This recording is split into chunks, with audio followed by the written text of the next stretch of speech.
This story, or this testimony, 100% credit to God. He has just blessed our socks off. We can't even. Yeah, we can't contain it. We can't contain it. It's It's just God, 100%. And I don't want to take any credit. It's all God. And what was that song again? Maddie, the song this morning is "God gave me a promise," My God, and He will not my stop God now. gave me a promise. About 15 years ago, we were praying and seeking God pretty intensely. It was kind of a new level in our life, and we had sold our house pretty quickly. And we had seen a house that we wanted, so and God had told us that was our house, and so we just got praying about it because this was a house that we could not afford. It was a nice house. It was everything we'd asked for and prayed about. But we're like, God, this is way too much for us. We can't afford this. So if this is our house, you're going to have to provide for us. So we just got really serious about praying and believing and trusting God that He was going to take care of it all. So I'm praying one day, and all of a sudden, the Lord spoke to me. And for those of you, if God's ever spoke to you, it's just an impression in your heart. Like, you just know that wasn't just you coming up with it or whatever. And the word was, I'm preparing you guys for something huge, and these things take a little longer. I'm thinking. And I literally, it was so clear and almost audible that I looked around, and I was just like, okay, who just said that? Okay, so it's in my spirit, and long story short about the whole house thing, it had really, I guess it had nothing to do with that, but God was kind of just already preparing our hearts for what would be.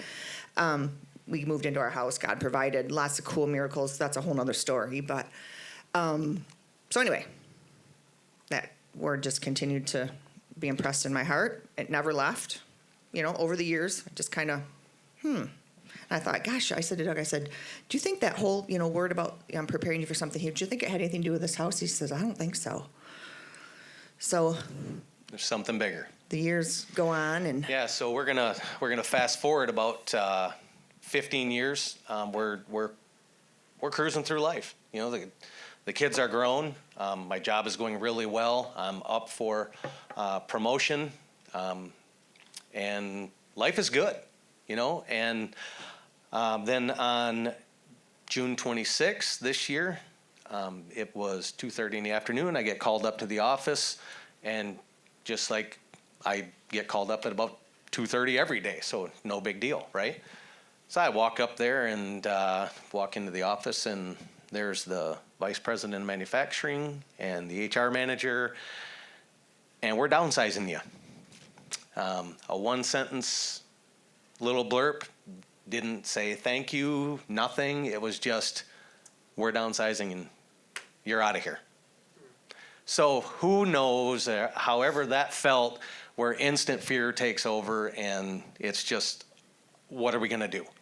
I had said it before too, Holly has a great job, but she could pick up 4 or 5 shifts a week and not even touch what we need for income to survive. So it was literally, I got that message and they walked me out the door. Just that fast. 15 years, and there you go. You're done. yeah, exactly. So I get in the truck, and I'm just like, still dumbfounded because it came out of nowhere. No clue. So the first thing I did is I texted my wife. Yeah, so I get out of work, ready to go work out, and got my workout clothes on, and so I look at my phone. I thought, I better check my phone. Message from Doug. I need you to come home right away. I'm like, okay, can I at least work out? No. Are you okay? No. I'm like, do you need me to call you? He said, yes. I'm like, I literally put, I'm scared. I can show it to you. I don't want to call you. Actually, I don't want to call you. So anyway, so I'm like, okay, and my dad's health had not been good at that time, and so I thought for sure it had to do something with that. I thought my dad's probably not doing good, and he wants me just to come home. He's not going to tell me over the phone until I get home. Didn't even think anything else. So I call him. I'm like, hey, what's going on? He's like, just got downsized. I'm like, well, what does that mean? He's like, I'm out of a job. I'm like, what? Like, I was just complete shock. Like you said, too. Complete shock, instant fear, kind of, you're just sick. I said, okay. Okay, I just sat there dumbfounded. I'll never forget it. So I said, okay, well, I'm heading home. So I called Summer, our daughter, and I said, hey, I got to run a couple errands. I'll be home in probably an hour. Dad's on his way home. So I asked her, are you home? Yeah. I said, just be there for him when he gets home because he just lost his job. And she's like, what? Everybody was there just like, couldn't believe it. And so I said, just be there for him when he gets home because I don't know what kind of state he's in or whatever. So she gets home. So he gets home. Yeah, so I drive home and I kind of sat in the truck in the parking lot, driveway. So I'm sitting there and then I walk into the house and Summer's sitting in the front room and she just kind of gives me that look like, you okay? And I just said, I need a little time. So I just kind of went in the bedroom and, it's at those moments that you get face down, you're praying, crying, doing whatever. And after 15 minutes, it was literally like, okay, I'm done with that. So I walked out and Summer had already been prepping. So she had just taken a resume class for about $2,000 in college for writing a resume that she already had a job for. So she goes, well, I guess that's why we did it. And all through this, and here's your shout out, Summer, get ready. Look at her back there. Look at her back there. Oh yeah, I got this. So Summer was just an awesome support. How everybody knows how parents support their children. My daughter supported me. The resume, taking me out, buying clothes, constantly just giving words of affirmation and just building me up. So just give Summer a round of applause a minute, will you please? Stop it. Oh, she's loving that. Yeah. Yeah, so what had happened at that point is literally within an hour, we had my resume updated. We were on Indeed, we were on ZipRecruiter, we were on LinkedIn, we were on Monster. I mean, you name it, we were on it. I mean, people know that, but yeah, we were on everything. And literally, Holly got home like an hour later, and I was good. Like I drove up the driveway and him and Summer were sitting outside in the lawn furniture, and Summer's got a laptop and they're over there and I'm kind of, driving up and they're looking at each other laughing and talking and I'm literally like, what? Like I expected Doug to be just on the ground bawling, I was just like, so I get out of my car and I walk up, of course, give him a huge hug and and in that moment as well, all of a sudden, I just had a peace over me. Because on the way home, too, I was just like praying and I'm like, oh my gosh, and, even in that moment, I was like, for those of you who know us, know that all the big events in our life, God has literally, this is the kind of stuff God has always done to us. He just shoves us, just pushes us. There's no warning, nothing. He's just done. And you're all in. And you're all in, yes. And so right away I was like, okay, yeah, this is a good one. This is a good one. Yeah, you got me. Yeah, what are you doing now? Kind of praying, kind of crying, kind of, oh, is it my fault because I haven't been going to church and, doing all that kind of stuff. And I just, like I said, just driving home. By the time I got home, saw Doug, gave him a huge hug. We just hugged for, probably a minute. And You're good. okay. And I said, I go, hon, we're going to be good. I go, we're good. He goes, how? You have no idea. I have such peace right now. It's like a weight has lifted off my shoulders. And I'm like, okay. And we literally both were like at the same time, God's got this. We were like, God's got this. That's when you know too, for sure, when you have such peace in the midst of this huge storm. It was huge. You don't have peace when your husband just lost his job. After 15, 20 years, he's the main breadwinner. My gosh, what are we going to do? But no, it was just like, okay. So literally while we were sitting there talking, and it had been probably only an hour after I had gotten everything updated. We're sitting there, and we're still kind of laughing and joking, saying, God's got this. My phone is blowing up. I mean, I'm getting responses from, we saw your resume, we want to talk to you, can you come in, set up an interview? And it's literally getting everything moving. And Which gave us hope. it gave us hope and peace. And I knew, like, over the past couple years, that I think God was trying to get me out of that environment because he had something huge. Yeah. But it's going to take a little time. I would have interviews before being let go and had some awesome opportunities and turned them down. So I think and I feel and I know now that it was on that date, God just said, no, you're done. Get out of here. And just like Holly said, it's almost like he had to do that to us to get us out of there because I wasn't going to leave. Like I said, I was up for promotion and I'm ready to do this and move on with a career. And that wasn't it. So going through all of the interviews and everything, we got a great opportunity for this company in Grand Rapids, but it was going to be right along the lines of what I could do and what I had been trained to do. And the interview was set for July 18. So it was out there a ways. And so it was something that just had to build your faith. It gave you that nugget to keep going. So it was literally my job every day. Boy, I'm saying literally a lot. You know what? It's from me. I say it all the time. I know, literally. So it just continues to go on and on, but it's my job now. It's 3 to 4 hours every day.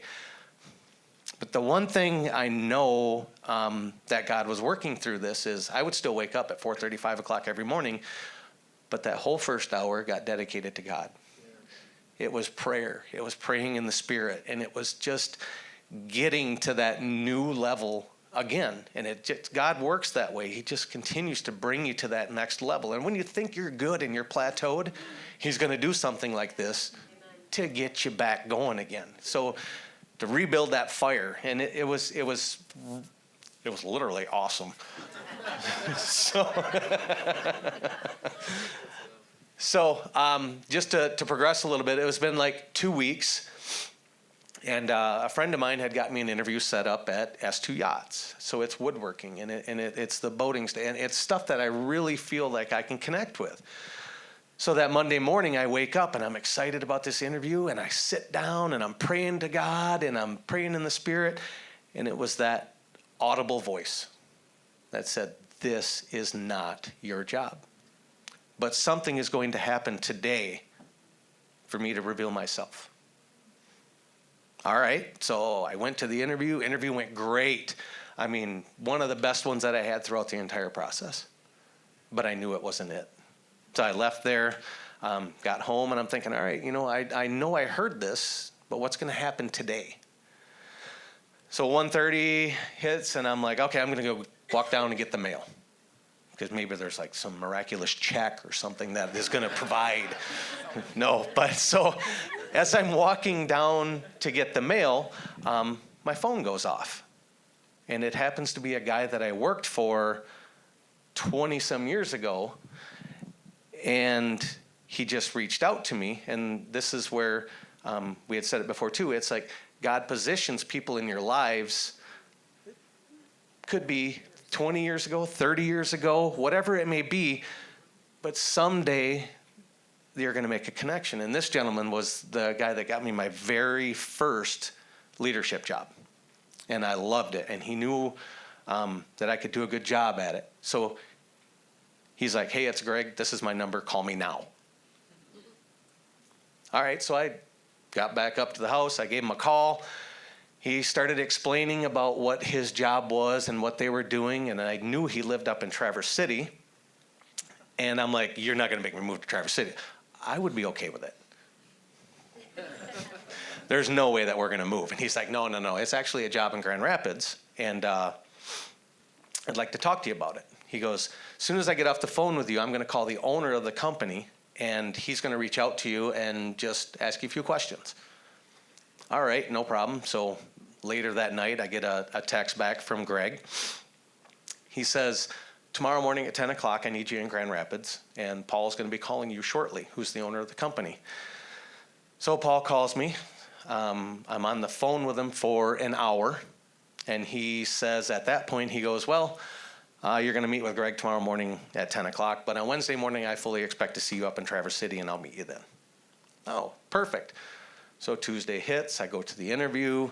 Long story short, we go to lunch, and he says, this is the dollar amount that he's going to offer you. He tells me, this is his max. Ask for the max. Oh, okay, I'll ask for the max. And we haven't said anything yet, and then he shows me the phone, and he goes, well, looks like you got the job. So they had already figured it out, what I was going to be making, what I was going to be doing. But after all this, we shake hands, and we agree on the job, but I don't know what my job is. I don't know what I'm going to be doing. So, whatever.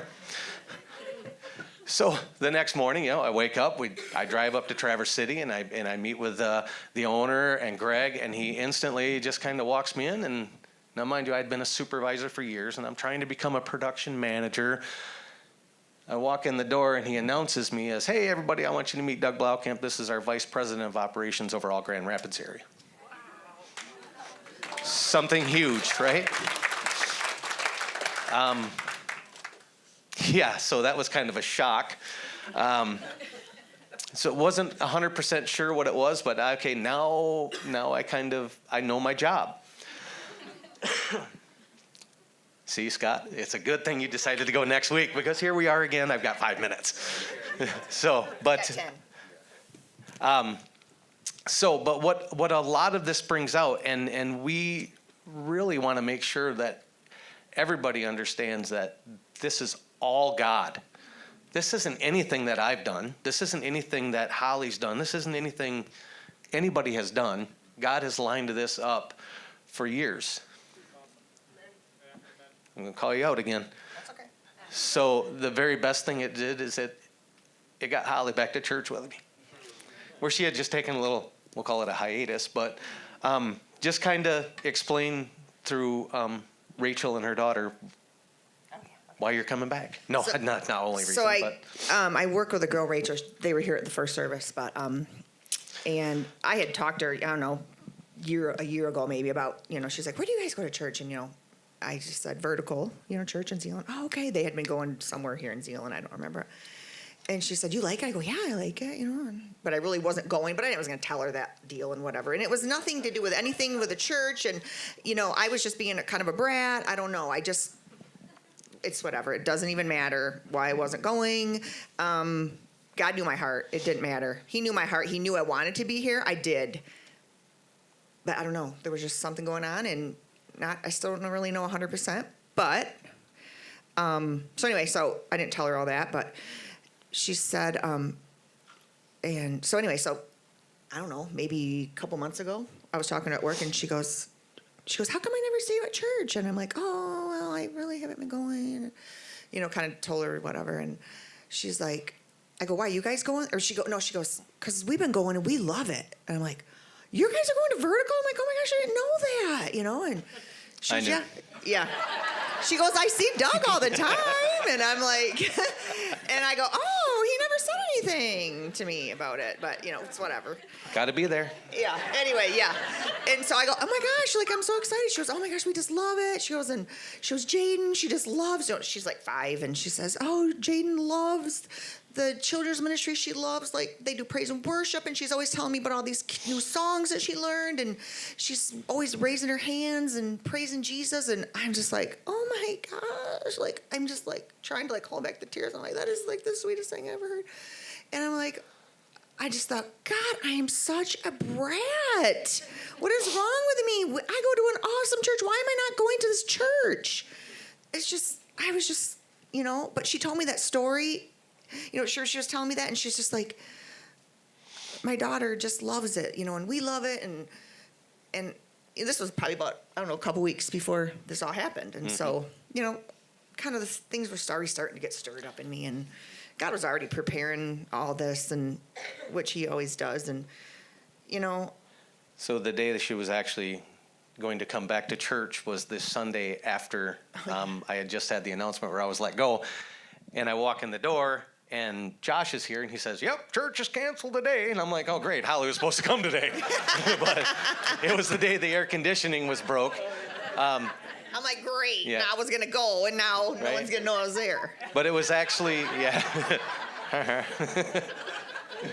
But actually that day I told Josh what was going on, and I had said to him, I said, I really want you to bring it up in the prayer group, but don't use our name.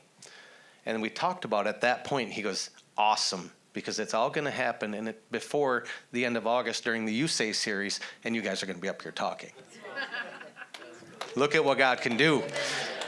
So I guess we got, 6 minutes or something.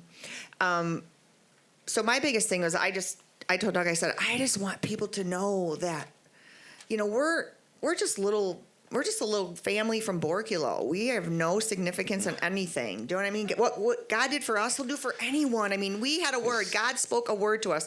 And He's spoken words over the years plenty of times, through people or whatever. Sometimes, it's really literally right on your heart, where you know what you heard. And but don't ever let it go. Just stand on it. Keep it. It's a promise. A word from God is a promise. It's gonna come to pass. It's going to come to pass, no matter what. Amen. So you just gotta keep waiting, keep doing good, keep doing your thing. Have faith. I don't have much faith. I'm not a real faith person. In fact, on my way to the house after that all happened that day, I was, of course, being kind of a brat again, and I was like, I'm like, I literally was like, God, I don't want a faith test. I don't want a big faith test. Come on, let this go quick.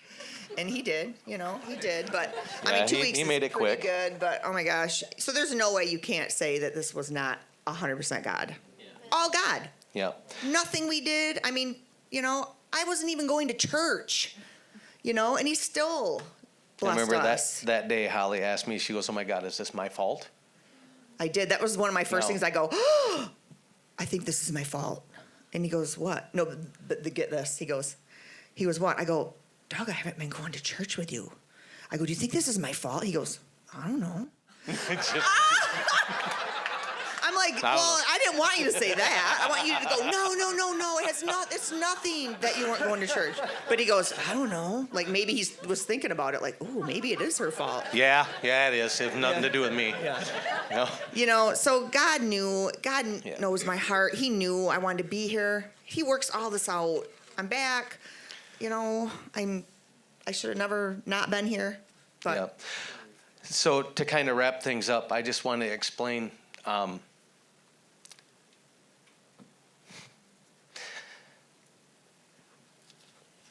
We serve in Ephesians 3:20, God, exceedingly, abundantly, way above what we could ask, want, think of. All right, get it together. So the way that we see that is, number one, Holly's back to church with me. It's awesome. Number two, that exceedingly abundantly, the huge thing. The job I received was 5 levels above where I was looking for. It was a 30% pay increase. And after 15 years, you would think of working for a company, you would have a fairly sizable retirement, right? No, not. That's not what my God thinks. The day I started at the new job, the day that I started, they gave me 4 times the amount of the retirement that I had saved up after 15 years, 4 times the amount into my account. That is an Ephesians 3:20 God, and He is not a respecter of persons. What He can do for one, He can do for another. This whole month, the stories that we've seen have been just incredible. God, Maddie, awesome job this morning. If you were here first service, second service, and you couldn't feel that presence, I always consider it as it was thick. Dale even looked over at me. A friend of ours was here at the first service, and he looked over and he goes, "There's something in here." Yeah, we got it going on, Maddie. He goes, there's something in here. And I said, yeah. And then there was that fire on the screen, and he looks over at me and he goes, there's demons in that fire. And they're gone. Kind of kiddingly. And I said, well, that's where they belong. So. But yeah, he could even sense it. He's never been here before. So. Yeah, he picked up on it. So we serve a great God, and we attend an awesome church. So that's it. We gone.